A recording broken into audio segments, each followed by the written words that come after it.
Ndinjita njuya kusacha. Urikuona ka Vancho. Vancho yakasiyana. But chese chitsotsi. Vancho is part of robbery and pickpocketing. Andika Makidho. Pickpocketing ne robbery. Zviripo pa Vancho. Ne snatching. Ameno snatching inonzi pa crime. Vanopfuta. Saka unogona kunokwira lift apo pana bitisa.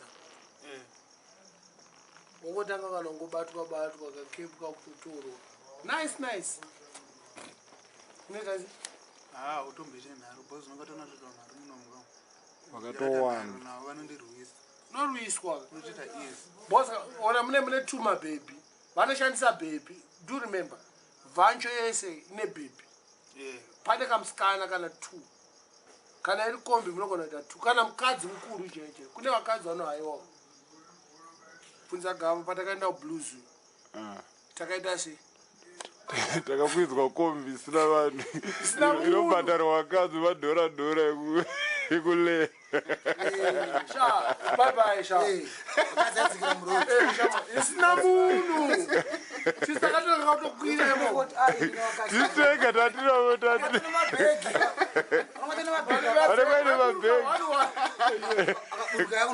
Saka avasana rusura rubabasi rachita izvo. Vanenge mabasa. Vosisitaipa ma 15 ndombi ka. Kuya kwaharara nje. Saka vanenge toka mawindi sort of. Vanenge vakatoleya vatotobhadhara mapostori ngafu. Chigai chavo unotobhadhara uchingogara pasi pakutenga tikiti. Saka vasina kubuda. Uchingogara uchizaya. Wakuti hayi yakutoyeka. Chata katenderera blues namu. Ukavesari 8 vachinokwira kuti mwekombi pamashure gaya. Kuti mumwe anototi iyi ine vanhu iya ina vanhu. But inozozara manguva imanje. Inozara fast. Boss nenge yakazara kudhara. Nenge asara nevanhu 3. Pamakazosara imimi. Yakazara kakwanja. Yakazara. Boss but vanhu vanga vauya before isusu vanga vanzwa. Takatosvika takaitolaki takasvika. Anoburuka kana pauya munhu ada kukwira cheche. Anobva kutenga ada kusumukira uyu akutodzika akutoenda. Urikuona uyu. Makidho. Takwira kaizvo. Hayi isusu tinoda kuzvitawo kamambui nechiti. Tagara Makidho agara shapangopinda muIndia semwana but nobhadhara 2 masita achasara. Makidho akauya achitengerwa madrinks. Munanganisi brikira kana. Pautira pakazosara. Pajemasoni.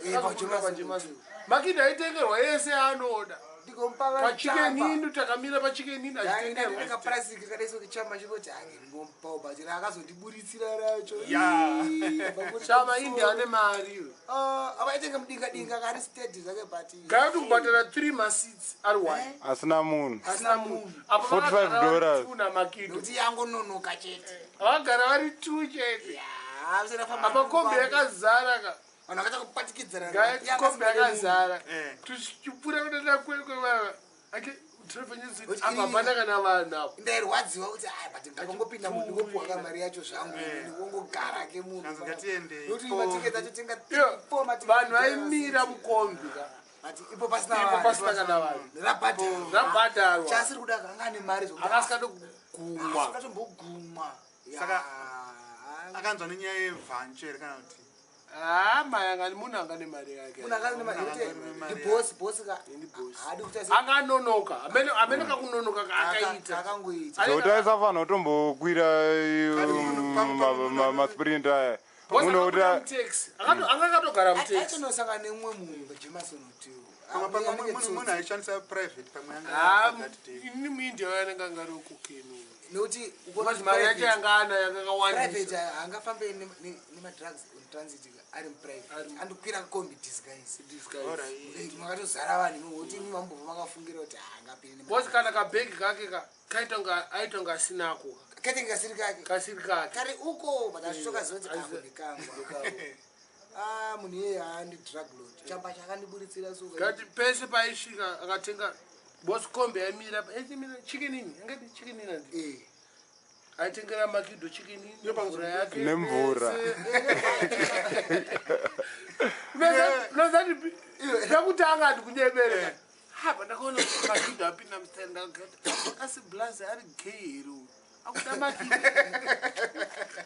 apa takamanikidzirana ka apa vari kuwirana ausenda nakatobatwa hope plus kudhagwa zvokuti nyana asikamboda but iye ngekuna totira kuti tiri parwendo rutoitachi iki Makidho dai kana kubuda naye kutaura kuti haana kana mumwe munhu imomo hameno kuti inopedzerana kuti pataita ngari gay mudhila uyoyo mudhila handiri bavha munhu ndo matsotsi manje munhu uyoyo asi but iwe wakazomuratidza mbanje se aiwa mutandinadzo kambanje ndakanene mbanje kutaura nyacho nditi rasta saka munobheme ndikati hatitofanira kukwenya chamba totobhema upanekana 40 apa nandine kasitana nemarizira anongokuti tobhema chi ozorovera kumberi uzi akangochitambira akanyarara paisa muhomwe tafamba akazongorovhura chikwama chake akapurisa rongo rakadai rakaputirwa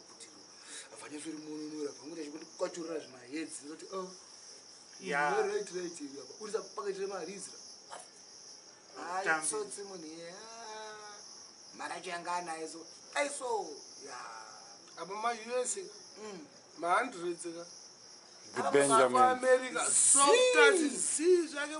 aingoma red bull anga asikararari kuti bhegi rake airaraka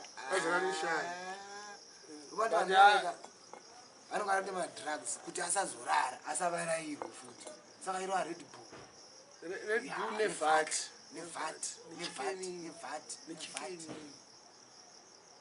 chikeni ndadya chikeni gava ndadya chikeni chikeni ngeke munomboita miboro tairova nhasi because zvanga zvakapuresa ina handidye sadza sterike handitomborira chikeni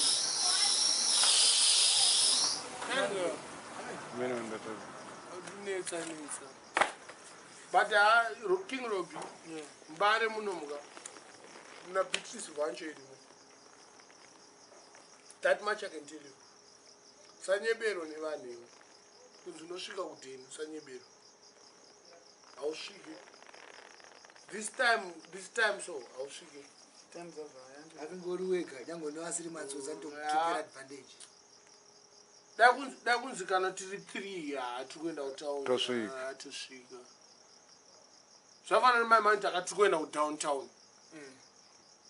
tiri so maskati tiri 4 so zvatakaita nagava rutora kamera tokaona kungoti kombi tokupa 5 dombi tisvitse padowntown sandi kufara vanhu vese anogona kutobuvitswa infact anotochinja direction achienda kuglenview ka anotanga atisvitsa kwafields ozosumudzira oenda kuglenview nevanhu ake because hapasina munhu ari kukwira kombi muna Beatrice this time vanhu 4 inenge iri $2 saka iwo $5 mutare kutopa dhora kuti svitsa patokuenda kwafields anokusvitsa plaza aiwa handiri kombi inokesha $9 the trip mwamba $5 kuti tikwire taxi manje ndiyoyo $5 yacho saka tende tichimisa kombi tikuda kumisa taxi tikuda kumisa kombi changotanga kungouya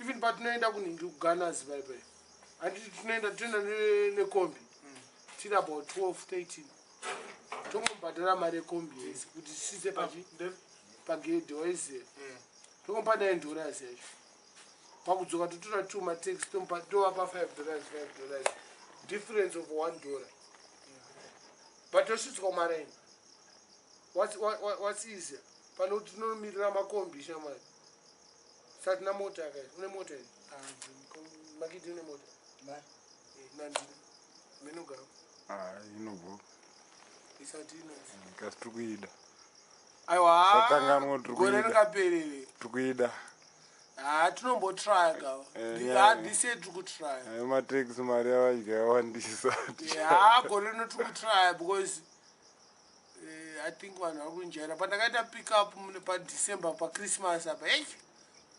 ngarisipaka alasi chaiyo takaita maanonzi makuwerere wabvaona kuti iri kudiwa kamona because takabva apa tiri about 15-16 nepick up deo student deo FNG deo downtown deo gunners mangwana acho futi same style Tenderera every day. shamari takatendera nepika bubvunza Makidho kakaipa kwaona ningi anonzani sifa yabata bhiya muganazi ya sifa yari bata bhiya kunzwa kurova pari kudiwa kamotika kanokwira kana 8 but gore ringaperere nemazira angu takangoisa chinotonetsa kusada aiwa kana zvakudiwa gore rakawandisa awa inini saka zviri kufanira kudiwa saka toti gore hazvirambi urikona chinondinetsa manje gawa ndokurumza kuboyekanwa manje ndopano bcause ndangoya kana muna august ka ndo mari yacho yemotikari aiziya bcause muna august munodhura munoita 2800 2400 saka ndo mari yacho yemotikari saka unombojamba aiwa munofanira kundipa zvinotapira kuti ndisauye kuno unofanira kumbojamba pa zvinotapira kana kuti tichangokuti usauye kuno kana isati yapo ndozvatichangokuudza bcause tizibheta usauye bcause pane imwe yandinomboita nekasafaration safaration I don't think I should live this life personally, you know. Tofanira ku-elevate our life kuti maghetto users ukuthi you can go to foreign and you come and do something great. You know what I mean? From humble beginnings to great things. But I'm yeah, man. Boss pane kanga kundidherera kunzwa King Robbie. Kuleta wapana unoona nchifamba netsoka nchivamhoresa mubare muno. Because I'm humble, you know what I mean? But vanondoona kunge ndiri munhu. In fact, I'm gonna use one word randakambonza hanzi madinoxirombe. Namota waiziya. Vanhu vanongojaja zvinhu vasingazoiti munhu achina ndo lifestyle plus zvinhu zvauinazvo zvisiri mota zvinokwanisa kutenga mota dzingani kana kuti vanhu unoraramisa vangani. Vanhu vanongojaja zvinhu zvasingazivi kungotaura kuvanhu chete bcause vamwe munhu ngoitofarira toona geto rakakurira chitendererawo kazi mune mafia rakawanda kana kutenga mota pane vachoda rori ini zvandikutaura ndikutaura kuti panofanira kungoita tunhu tunonaka pakati apo pokuti inini ndichasiya kamera yanditika ndichangwenda nemavhidhiyo aiziya rasta because pane zvinhu zvandinofanira kugara ndichingoziya zvinoitika because inini mavhidhiyo aya ndimboitira zvimwe zvinhu ndangokuridzira neighborhood yedu yeMbare kuti vanhu vaone imwe different style because chichatenderera kaMbare macho tikuenda kumwe kana ukati ture mabhuku tinouya but Mbare munomuka tada kuti dakumboexpanda mbichana tombobuda kumaraini kwedu kuno waiziya but pafeya gawa ndisirombe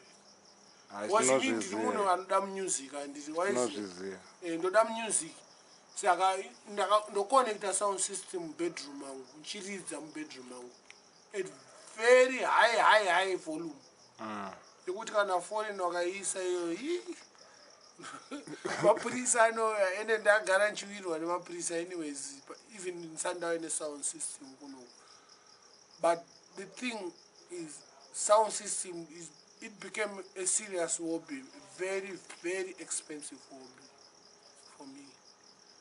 Ndada mbonakirwa neupenyu saka a vehicle is one of the things I should acquire. Ndoparufanira kutangira. Yeah, ndakunakirwa neupenyu wangu ndautanga nemotikari. Even ndakatenga ka X Jap zvangu ka. Even my favorite is BMW. You know. Ndakatenga neka X Jap.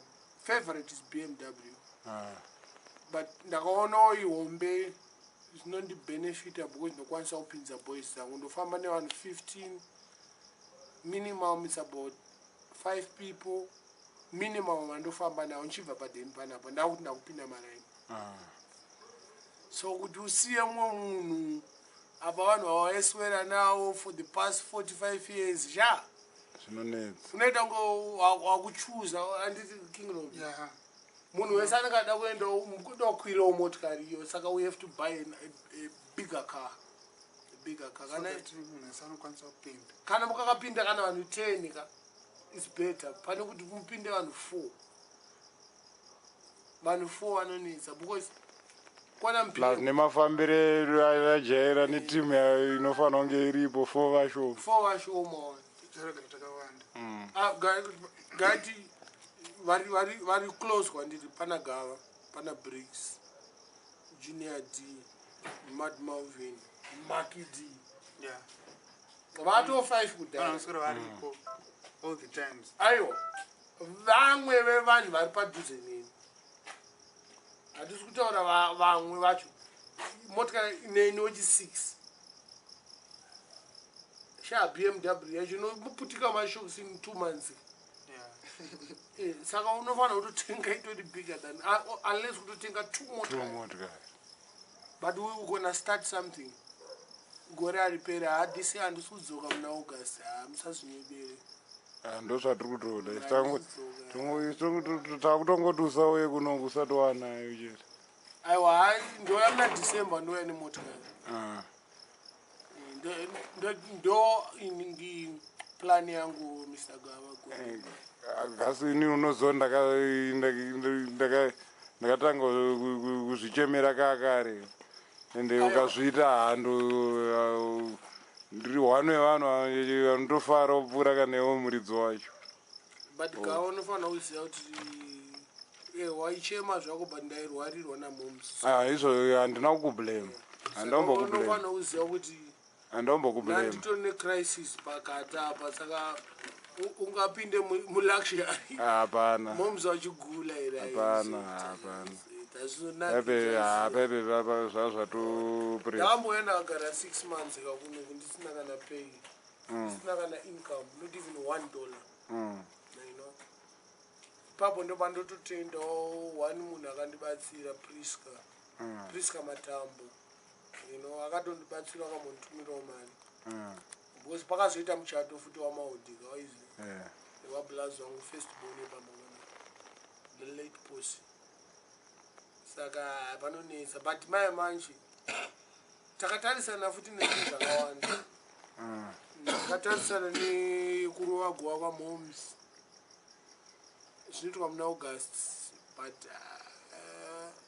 ndakada kuzviteerera izvo zvipasina mari ka kurova guva is funeral waiziva kurova guva zvinhu zvinoplanwa kana mari yacho isipo muna August tongotenga motikari first toya muna December 2014 but mari yakabudawo pakabudawo 10,000 before August ka totenga motikari touya utorova guva ramoms because ndokunobva mablessings edu ndokwatakabva nako kunyebera King Robbie because tofanira kuvhara mamwe machapters hatifanira kuchemana chiprata zvinonakidza chiprata zvinonakidza but anyways tikunakirwa